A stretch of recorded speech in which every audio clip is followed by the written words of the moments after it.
that please do remember one thing, that there was a similar feeling being generated by the press when Mr. Vajpayee was Prime Minister. There was the India Shining campaign. So we have a similar idea being propagated. India Shining, full support by the monopolists in the country.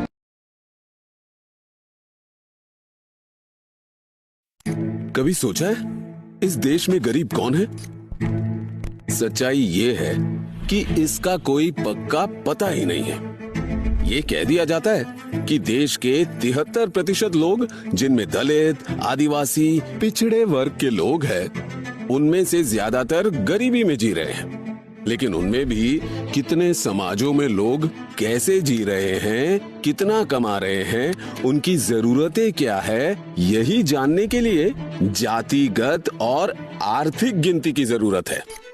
Bihar में जातिगत गिनती में पता चला है कि वहाँ की गरीब आबादी के 88% लोग दलित, आदिवासी और पिछड़े वर्ग के हैं। जी हाँ, 88%। पता है गरीब तबके की मासिक आमदनी कितनी है? 6,000 रुपए से भी कम है। इसी आय में खाना, किराना, दवाई सब। सारे देश की आर्थिक और जातिगत गिनती हो तो लाखों दर्द भरी कहानियां मिलेगी। आज भी देश की 200 बड़ी कंपनियों की टॉप पोस्ट तक एक भी आदिवासी, दलित और पिछड़ा नहीं पहुंचा, जबकि 85% मजदूर पिछड़े वर्ग से हैं। गूगल सर्च कीजिए कि किसी बड़े मीडिया चैनल का सीईओ या मालिक दलित, पिछड़ा या आदिवासी है? कितने पिछड़े वर्ग के जज है? और गटर में बिना मास्क लगाए उतरने वाले वो सफाई कर्मचारी किस समाज के हैं? देश में आपको 2 हिंदुस्तान दिखेंगे, एक अरबपति वाला और एक गरीबों का हिंदुस्तान।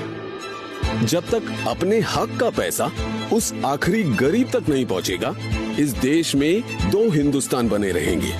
पहला कदम होगा जाति जनगणना, उसके बाद आर्थिक सर्वे। भाजपा जातिगत और आर्थिक गिनती का कितना भी विरोध कर ले, पर देश के सबसे गरीब लोगों को तभी न्याय मिलेगा जब वे सही तरीके से गिने जाएंगे। जब तक जातिगत गिनती नहीं होगी, तब तक सरकार को आपके रोटी, कपड़ा और मकान की फिक्र नहीं होगी।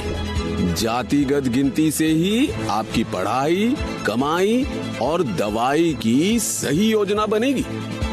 किसान, मजदूर और प्रवासी कामगारों, अल्पसंख्यकों की असली हालत पता चलेगी। आपके वर्ग की, समाज की समस्याओं की गिनती होगी, तभी उनका हल निकलेगा। सही आरक्षण मिलेगा, सही हिस्सेदारी मिलेगी, हक मिलेगा। जब इस देश को चलाने में देश के सबसे कमजोर समाज की आवाज सुनी और गिनी जाएगी, तभी ये देश तरक्की करेगा। इसीलिए जातिगत गिनती के लिए आज ही बोलना होगा, जी खोल कर बोलना होगा, ताकि आपकी आने वाली पीढ़ियां आपकी ही तरह बिना गिनती, बिना हक के मुश्किल के अंधेरों में दम न तोड़ दें।